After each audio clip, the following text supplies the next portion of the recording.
The story revolves around an American man named Scott, born on March 5, 1955, in Maryland, into a deeply religious family. His father was a traveling Christian preacher, and his mother a theology teacher. Scott spent his early childhood living inside a church and was raised with extreme religious discipline, humility, and moral rigidity. From a young age, he was expected to become a priest like his father.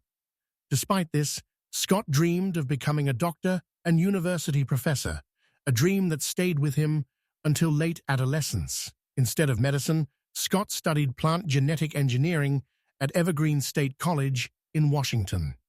While not academically exceptional, he was intelligent, observant, and highly analytical. Like most American students, he struggled with tuition and living expenses.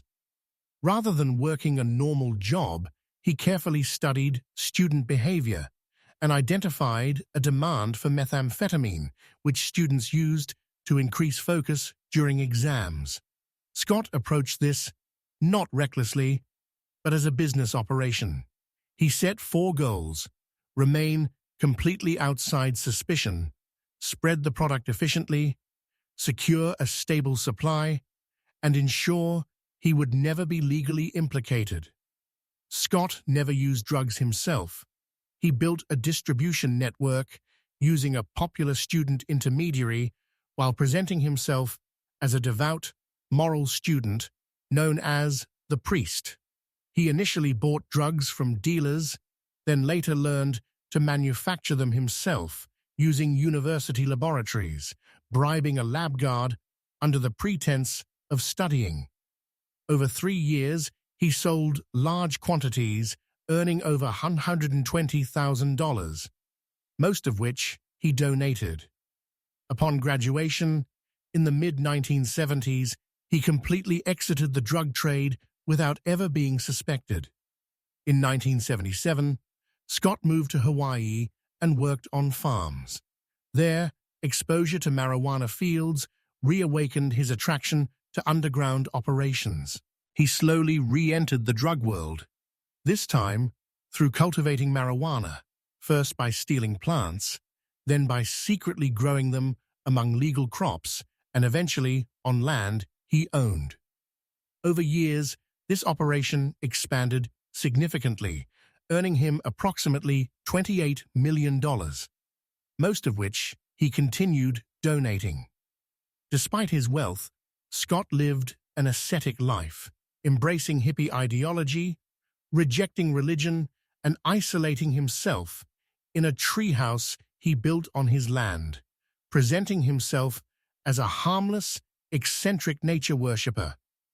In 1991, after watching the film Point Break, Scott became obsessed with the idea of committing bank robberies without violence, purely for adrenaline. He was financially independent and did not need money. The thrill was the motivation. With the help of a lifelong partner, Steve, he planned meticulously. Steve acted as lookout, while Scott executed the robberies alone. Scott's method was simple but brilliant. He entered banks calmly, sat like a normal customer, selected psychologically vulnerable tellers, and handed them long, written notes. The notes claimed he was armed, referenced bank training procedures, and explicitly demanded no die packs and no traceable bills, signaling professional knowledge. The length of the notes prevented suspicion, and the calm delivery discouraged resistance. The tellers complied to avoid danger. Scott exited peacefully every time. To avoid identification, Scott used extreme disguises, sometimes impersonating women, elderly men, businessmen, or famous figures. In some robberies, he disguised himself as global celebrities and political leaders, including Ronald Reagan and François Mitterrand, which later fueled myths about famous people casually withdrawing large sums from banks. In total, Scott committed 17 successful bank robberies, often taking hundreds of thousands of dollars per operation and donating most of the money anonymously. He became known as the Hollywood Bandit or Robin Hood of crime. Over time, Scott developed a severe drug addiction, which eroded his discipline. In November 1996, he attempted his largest robbery yet at a bank he had robbed before. This time, the teller alerted police immediately.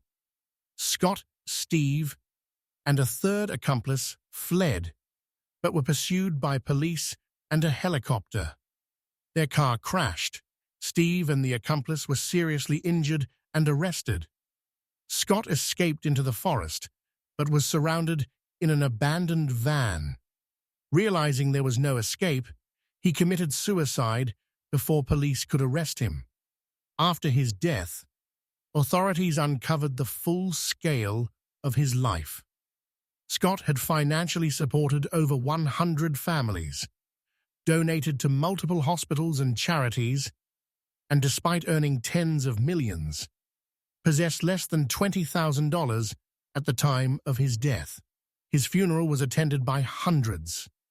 Steve and the other accomplice served long prison sentences and later made careers telling Scott's story, which raised doubts about how much of the legend was embellished.